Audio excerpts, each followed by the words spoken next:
La doctora María Victoria Álvarez Martínez es doctora en Biología especializada en Inmunología, responsable del Laboratorio de Genética del Hospital Universitario Central de Asturias, directora científica del Instituto de Investigación Sanitaria del Principado de Asturias, y nos va a hablar del diagnóstico genético de la paraparesia espástica hereditaria en España, el antes, el ahora y el después.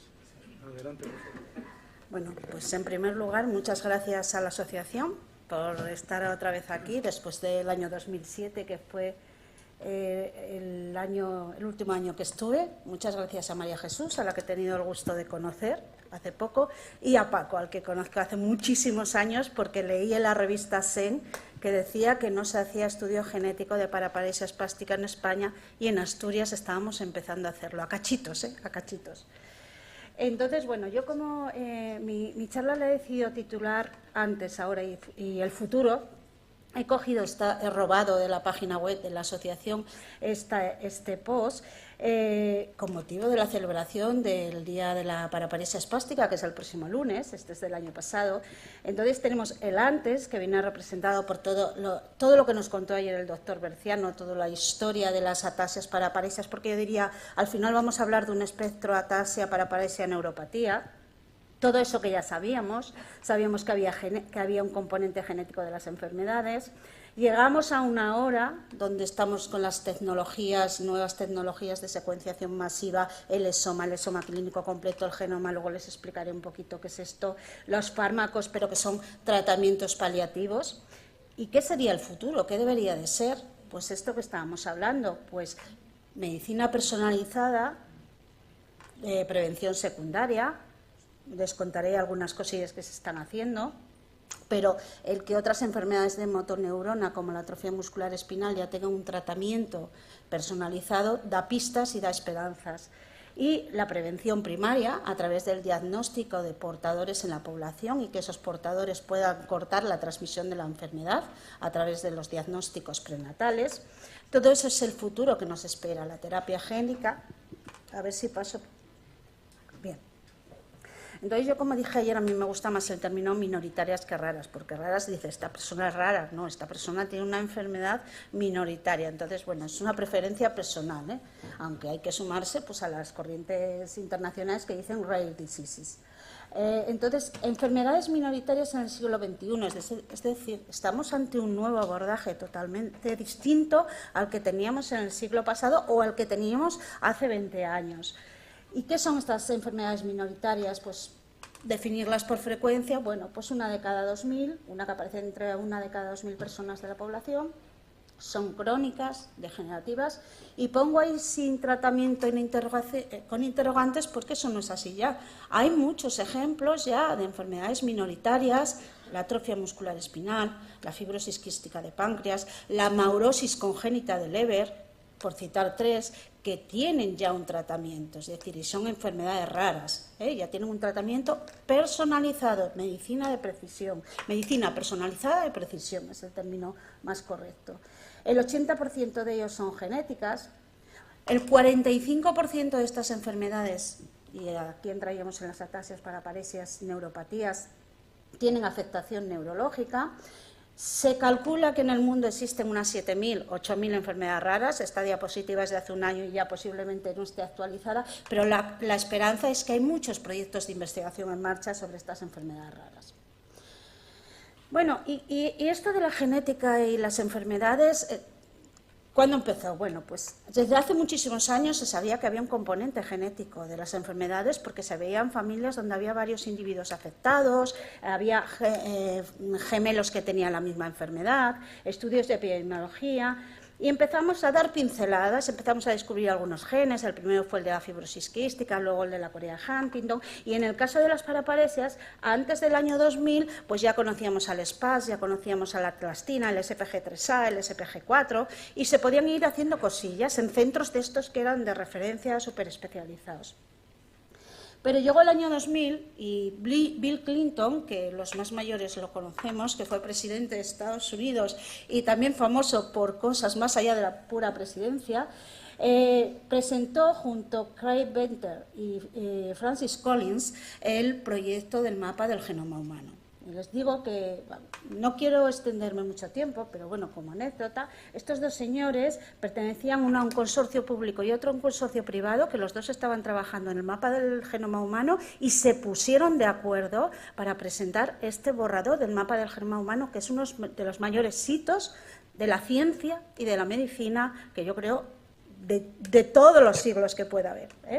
A partir de ese momento fue una explosión de conocimiento de genes, de conocimiento de vías fisiopatológicas y, sobre todo, soportado por una innovación tecnológica, un desarrollo tecnológico superpotente, unos supersecuenciadores, supercomputadores que analizan esa información. Y hemos llegado a esta situación, que luego la veremos más detalladamente, donde de la spastina, el SPG4 y el SPG3A hemos pasado a más de 80 genes. Es decir, la cosa se nos ha complicado notablemente. Pero este mapa del genoma humano que se presentó en el 2000 se ha acabado ahora, en abril del 2022. Y ya sabemos que tenemos 19.890 genes codificantes de proteína. Y se han descubierto unas secuencias por ahí que podrían ser esos 1956 genes que faltaban y de los que hablaba Pablo, donde pueden estar las mutaciones, o mejor dicho, variantes patogénicas de algunos de vosotros que no estáis caracterizados, no tenéis el gen, como decís. Es decir, esos 1956 genes que codifican proteína pueden ser la clave del diagnóstico de alguna, a lo mejor alguna persona de las que está en esta sala.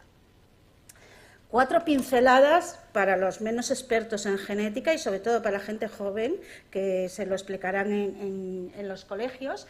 Esto es una célula humana y eso negro que hay dentro es nuestro genoma que condiciona toda y cada una de nuestras características en mayor o menor medida, es decir, nuestra predisposición a desarrollar una enfermedad, pero también nuestra predisposición a desarrollar una ludopatía o nuestra predisposición a ser guapos o altos. Todo eso está contenido en mayor o menor medida en nuestro genoma.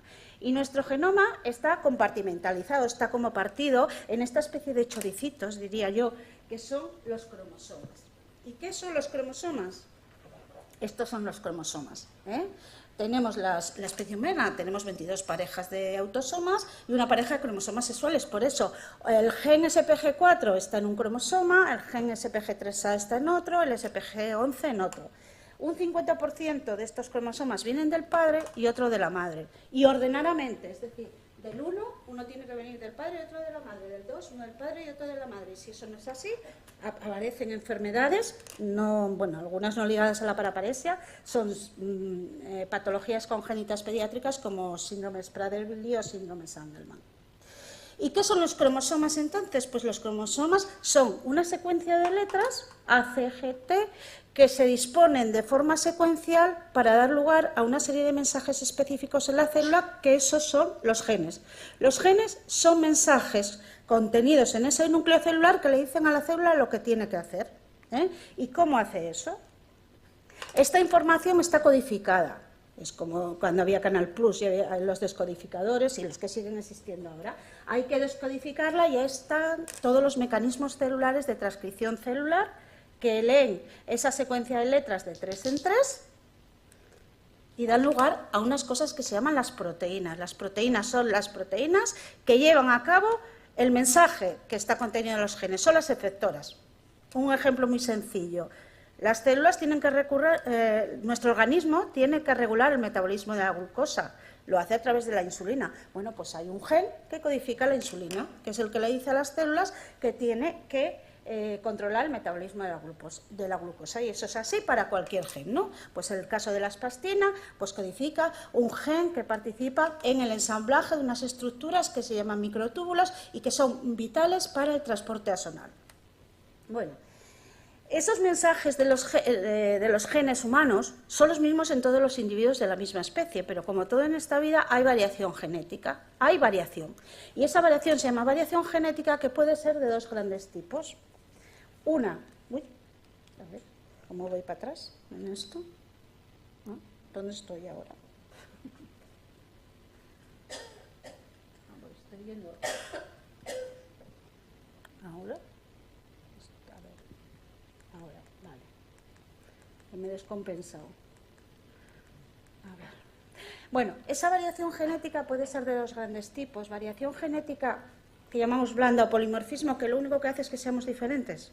Todos los que estamos en esta sala somos diferentes porque aunque tenemos los mismos mensajes, tenemos pequeñas variaciones que no son patológicas, pero que nos hacen que seamos unos más guapos, otros más feos, unos más altos, otros más bajos. Es decir, que no nos parezcamos. Solo hay en el planeta Tierra dos personas que son idénticas genéticamente y que son los gemelos monocigóticos, porque siempre tienen la misma secuencia nucleotídica en todos sus genes, ¿vale? Los demás somos todos diferentes y eso no tiene más relevancia, es decir, no es patológico, digamos. Pero hay otro tipo de variación que es la que interesa a la medicina, bueno, la que trabaja la genética clínica y la medicina, que es la variación genética dura o variación genética tipo mutación. Ahora se utiliza el término variante patogénica, es más adecuado, y que siempre que está presente se produce esa variación, va a dar lugar a una enfermedad hereditaria genética, entre ellas las neuropatías, la atrofia muscular espinal, la distrofia miotónica, la corea de Huntington, las paraparesias espásticas hereditarias, algunas de ellas son mitocondriales, y atasias espásticas también entrarían en esta categoría, y muchísimas más que no me voy a mencionar.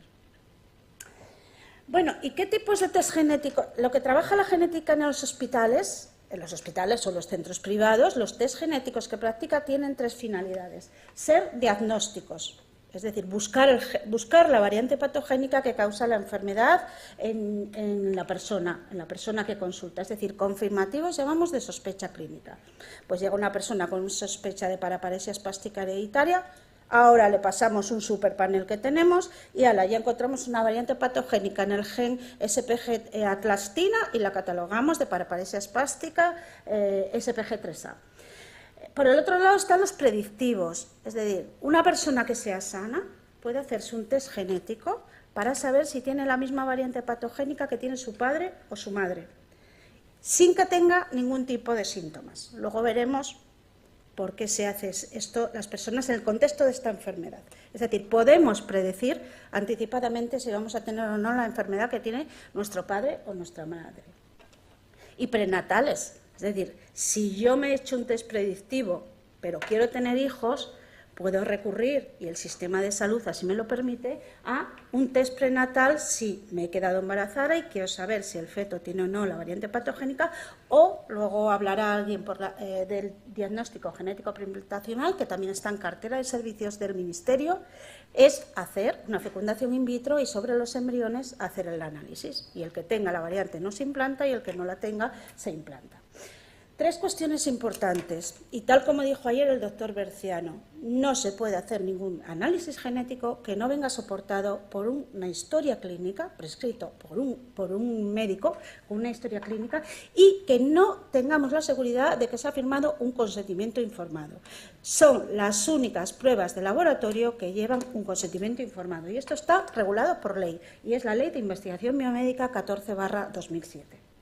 Más cosas importantes que han sucedido en los últimos años, ya la he mencionado. Diagnóstico genético preimplantacional. El diagnóstico sobre embriones. Desde 2015 es una prestación del servicio de salud, a la que hay que acceder pues, por las vías que establezcan nuestras comunidades autónomas, pero generalmente la puerta de entrada puede ser la mismo neurólogo o la atención primaria, ¿no? Pero que sepan que el diagnóstico genético preimplantacional no hay por qué pagárselo en un centro privado, como sucedía hasta 2015, sino que se puede recurrir al sistema sanitario.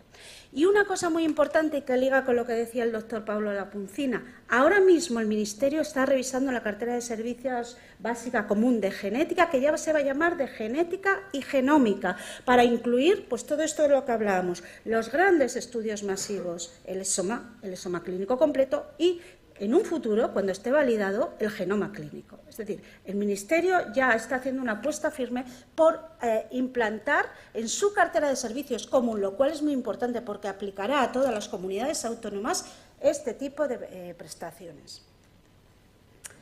¿Y qué nos aporta un estudio genético del siglo XXI? Pues aquí está la respuesta. Es decir, por una parte, tenemos una etiqueta, como digamos, una etiqueta, un diagnóstico, que tenemos que aprender a vivir con él, no luchar contra él, como muy bien decían ayer. En el caso de las paraparesias espásticas, pues imaginaos, más de 80 genes asociados a paraparesia, más de 100 genes asociados a atasias y neuropatías. Veremos por qué menciono aquí las atasias y las neuropatías. Diferentes patrones de herencias dominantes recesivos ligados al X mitocondriales. Y diferentes alteraciones moleculares. Vamos a ir viendo cómo la medicina, que tanto está cambiando, en vez de hablar de un fenotipo clínico de paraparesia, pues a lo mejor tenemos que empezar a hablar del espectro de paraparesia y hablar de fenotipos moleculares. ¿Qué defecto molecular o qué vía molecular en la célula está afectada? Y a este grupo de pacientes a lo mejor les tenemos que poner un tratamiento totalmente diferente a otro grupo de pacientes. Es decir, que porque tengas tu diagnóstico sea paraparesia espástica hereditaria, no quiere decir que el tratamiento tenga que ser el mismo para todos los pacientes. Vamos a ir evolucionando de fenotipos clínicos a fenotipos moleculares, posiblemente. ¿Qué más nos proporciona? Si yo sé que tengo esta enfermedad, puedo ir a una consulta de asesoramiento genético, o mi propio neurólogo me la puede hacer y transmitir esa información a mis familiares, y alguno de ellos puede querer optar a hacerse un test predictivo porque quiera tener hijos y quiera saber si es o no portador de la variante patogénica. Y ahí tenemos pues los diagnósticos presintomáticos, prenatales y preimplantacionales. Pero el estudio en presintomáticos, y luego pondré un ejemplo, es sumamente importante porque nos pueden proporcionar biomarcadores de fase preclínica. Es decir, cuando la enfermedad, esos individuos que sabemos que van a tener la enfermedad, los podemos seguir longitudinalmente y por neuroimagen, por marcadores en plasma, por marcadores de líquido cefalorraquídeo, y pueden ser un arma muy útil para cuando tengamos terapias preventivas, terapias que puedan parar la enfermedad, ya tener el signo de alarma antes de que empiece la sintomatología, porque generalmente cuando la sintomatología empieza ya hay daños irreversibles a nivel nervioso. Entonces, es muy importante el estudio de los presintomáticos en ese sentido. Aparte de por las connotaciones familiares, es muy importante para la medicina y para la ciencia. El acceso a nuevas terapias, es decir, dependiendo de la base genética que tengamos, vamos a poder hacer un tipo de terapias u otras. Eso no va a ser probablemente para todas las formas de paraparesia, pero sí que va a haber algunas de ellas, y de hecho luego presentaré algunos trabajos que están en marcha, que van a poder tener a lo mejor algún ensayo de terapia génica o algún ensayo de un fármaco personalizado dirigido contra el SPG5, por ejemplo. Y eso está en marcha. En cuanto a la terapia génica, por ejemplo, la amaurosis congénita de Leber es una enfermedad minoritaria que afecta a la retina y que tiene ya un fármaco aprobado en cartera de servicios, financiado por la Seguridad Social, que es el fármaco más costoso del mundo, que vale cada inyección 2 millones de euros. Y en España hay 2 niñas ya tratadas con esta terapia génica. Y muy importante, también se habló ayer, los ensayos clínicos. Es decir, ¿por qué a lo mejor los ensayos clínicos fallan y fallan y fallan? Porque a lo mejor estamos metiendo, pues decimos, pool de pacientes con paraparesia. ¿Pero qué estamos metiendo? Si todos tienen unos defectos moleculares que son diferentes. Estratifiquemos los ensayos clínicos en función del defecto molecular subyacente, de la vía de la célula a la que afecta ese defecto. ¿Y cómo podemos hacer eso? Ayer también habíamos hablado, son muy minoritarias. Consorciémonos, trabajemos en red y dejemos de ser reinos de taifas. Es decir, tenemos que trabajar en red para poder avanzar en el tema de los ensayos clínicos, donde vamos a estratificar, no vamos a meter a todos los pacientes, sino que a lo mejor decimos, pues en este ensayo vamos a meter pacientes cuyos genes participen en la vía del metabolismo de lípidos. Pues estos son los que van a este ensayo. Y a lo mejor hay que reclutar pacientes de Francia, Alemania, Estados Unidos o Japón. Bueno, cuando yo vine en 2007, yo decía cómo hacíamos en aquella época la secuenciación o el análisis de la paraparesia espástica, y poníamos unos criterios. Decíamos el SPG4 a todos, el SPG3A solo si hay una herencia autosómica dominante y una edad de inicio temprano. En los pacientes con formas autosómico dominantes negativas les hacemos después el SPG31 y el SPG6, y decíamos, y tenemos en proceso las formas recesivas. Esto ha cambiado, ¿cómo hemos cambiado? Pero bueno, de aquella época salieron cosillas, identificamos familias, por ejemplo, como esta que tenía una mutación, una variante patogénica en el ATL1, era una forma SPG3A, que parecía impresionar un patrón de penetrancia incompleta, algo común en este gen. Penetrancia incompleta quiere decir que aunque haya varios individuos en la familia que tienen la variante patogénica, puede ocurrir que unos desarrollen la enfermedad y otros no. Es decir, eso quiere decir que hay algún otro factor que de algún modo puede modular la expresión de ese gen y hace que unos la desarrollen y otros no la desarrollen o la desarrollen muy tardíamente. Puede ocurrir.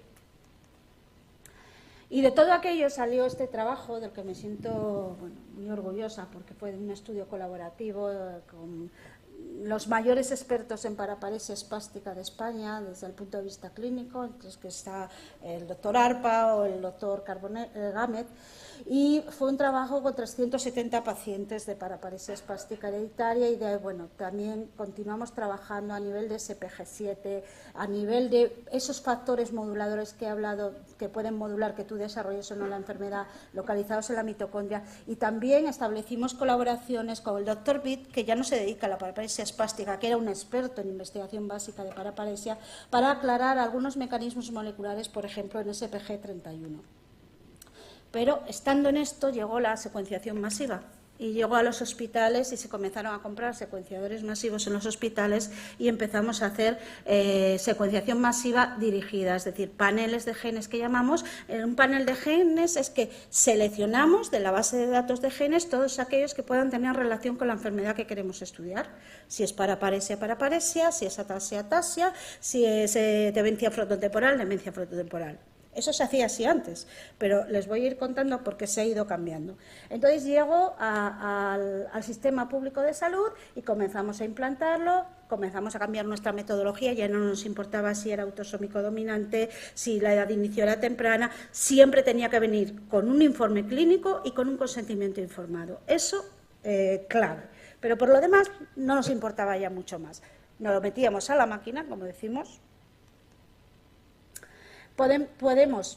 Todos estos análisis se han ido construyendo diferentes mapas epidemiológicos que demuestran algo que ya habíamos contado en aquel artículo del 2010, que SPG4 aparece en el 40% de las formas, por ejemplo en España, el SPG3A un 10%, SPG31 un 10% y SPG10, el KIF5A, un 3%. Este gen es curioso porque dependiendo de donde tenga la variante patogénica, causa paraparesia espástica o causa esclerosis lateral amiotrófica o causa CMT2, neuropatía periférica tipo 2. Y llegamos a esto. Esto es lo que tenemos hoy en día de genes asociados al fenotipo de paraparesia espástica hereditaria. Son como más de 80 y, como ven, están clasificados por las vías fisiológicas en las que están implicados cada uno de ellos. Esas vías fisiológicas son lo que llamaríamos los fenotipos moleculares, y es lo que hace que dentro del espectro paraparesia espástica tendremos que cambiar a lo mejor nuestra forma de pensar y pensar, bueno, pues el fenotipo, y los que trabajamos en los hospitales, vamos a ver cómo vamos a tratar a este paciente. Esto tiene un trayecto todavía, ¿no? Es una paraparesia espástica, pero su fenotipo molecular es por una alteración en el metabolismo de los lípidos. Pues a lo mejor sale un fármaco o una terapia dirigida de forma genética. ¿Me quedan 2 minutos? Pues tengo que correr un poco, ¿eh? Bueno, el IMPACT ya habló el doctor Pablo Lapuncina. El IMPACT, el objetivo es que ningún paciente esté sin diagnóstico en España, sea paraparesia o sea otra enfermedad minoritaria.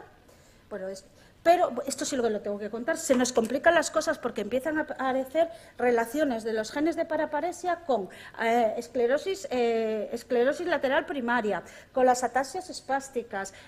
Resulta que luego todas las SPG4 no son iguales. Dependiendo de la mutación que tengan, pueden tener trastornos neuropsiquiátricos o desarrollar una demencia. Nosotros describimos que había una asociación de los SPG7 con parkinsonismo. Hay veces que aparece la paraparesia espástica, haces un análisis de paraparesia espástica, no aparece nada y resulta que cuando evoluciona el paciente lo que tiene es una demencia tipo Alzheimer hereditario por una mutación en PSEN1. Tuvimos un caso así, un paciente que debutó con paraparesia, se hizo estudio de paraparesia, resultó negativo y con el tiempo evolucionó a una demencia tipo Alzheimer hereditario, con una mutación en otro gen diferente. Bueno, Todo esto nos lleva a que hay vías comunes de neurodegeneración, es decir, y que los mismos genes que pueden dar un fenotipo de paraparesia espástica hereditaria pueden dar un fenotipo de neuropatía hereditaria o un fenotipo de esclerosis lateral amiotrófica. Entonces, esto nos hizo pensar, ¿cuál es la forma más eficiente de trabajar en Asturias? Pues hemos hecho un panel de neurológicas que contiene tanto genes asociados a paraparesia, como genes asociados a atasias, como genes asociados a neuropatías, como genes asociados a neurodegenerativas, Alzheimer, Parkinson y esclerosis lateral amiotrófica. Este panel se puede pedir, es decir, nosotros trabajamos para otras comunidades porque la cartera de servicios del Sistema Nacional de Salud lo permite a través de los fondos de cohesión interterritorial. Bueno, esto íbamos al... ¿Cuánto me quedan? ¿Me puedo extender 2 minutos? Sí, claro. 2 minutitos. El diagnóstico predictivo. Cuando estamos en una familia que tiene un cáncer familiar, todos entendemos que cuanto antes detectemos ese cáncer, ese diagnóstico predictivo, antes podremos atajarlo. Es lo que hizo Angelina Jolie, que se quitó las mamas y los ovarios porque en su familia había una enfermedad hereditaria de cáncer de mama por variación genética o variación patogénica en un gen que se llama BRCA1. Pero, ¿esto qué pasa cuando las enfermedades son neurodegenerativas o neuromusculares? Porque muy bien a la paraparesia no sé dónde encajarla, si las neurodegenerativas o las neuromusculares, quizá porque tengo menos conocimiento de eso, pero bueno, al final no tienen cura. Son crónicas, progresivas y reversibles. Bueno, pues se lo hacen las personas. ¿Por qué? ¿Por qué se lo hacen? El motivo de solicitud principal del test es porque, bueno, vale, yo lo voy a tener, pero quiero cortar esa transmisión de esa enfermedad en mi familia. ¿Y cómo lo puedo hacer? A través de los diagnósticos prenatales o preimplantacionales. O simplemente por eliminar la ansiedad por incertidumbre. Es decir, no sé si voy a ser igual que mi padre o mi madre, pero quiero saberlo. Y hay gente que una vez que sabe que es positivo se queda más tranquila y, sobre todo, puedo plantear mi hoja de ruta vital, lo que hablábamos ayer. ¿Qué voy a poder hacer a partir de ahora sabiendo que voy a tener esta enfermedad? Y si pueden verlo, eso es lo que se plantea, aunque es del Alzheimer hereditario, siempre Alice es una película de una profesora de lingüística americana que descubre que tiene una variante patogénica que hace que vaya a desarrollar una demencia tipo Alzheimer. Entonces la película cuenta cómo ella se adapta y va adaptando su vida a esa condición que tiene contra la que no puede luchar. Bueno, voy a pasar porque si no me da tiempo. Diagnóstico prenatal, embarazo en curso. Diagnóstico preimplantacional, diagnóstico sobre embriones y repito, desde 2015 en cartera de servicios del Sistema Nacional de Salud. ¿Y qué sería lo ideal? Tener marcadores de paraparesia espástica y fármacos para tratar estas enfermedades de tal manera que hay algunas formas, las más graves, como pueden ser las ligadas al X, se pudieran incluir en programas de cribado neonatal. Pero para eso necesitamos tener un fármaco que las trate. Pero bueno, la esperanza nos la da el hecho de que algunas comunidades ya han implantado la atrofia muscular espinal, una prima hermana porque es de las enfermedades de motoneurona. Pero ¿qué pasa? Que la atrofia muscular espinal tiene 2 tratamientos de medicina de precisión que reemplazan el defecto del gen y una terapia génica. Si en algún momento alguna forma de paraparesia, sobre todo aquellas que son más graves, repito, las ligadas al X sobre todo, tuviesen un tratamiento, entrarían en este cribado neonatal, con lo cual trataríamos desde el momento 1 a ese paciente, porque íbamos a saber desde el momento 1 en que no tiene síntomas que iba a desarrollar la enfermedad. ¿Y qué esperamos en los próximos años? Pues esos biomarcadores de fase preclínica que nos den la pista para cuando tengamos las terapias preventivas. Una medicina personalizada de precisión. Yo he leído algún artículo que relacionaba el gen CYP7B1, su mal funcionamiento afecta al metabolismo del colesterol y se ha publicado algún ensayo clínico con estatinas que veían que, bueno, sí, podía hacer algo, rebajaba los niveles del metabolito que se acumulaba, pero no tenía ningún beneficio clínico. Pero bueno, es una pista, alguien ha hecho algo ya, iremos, a alguien más se le ocurrirá hacer otras cosas. Y la terapia génica y la edición génica, de la cual nos van a hablar en la tarde, y sobre todo ya se ha hecho algún ensayo en SPG4.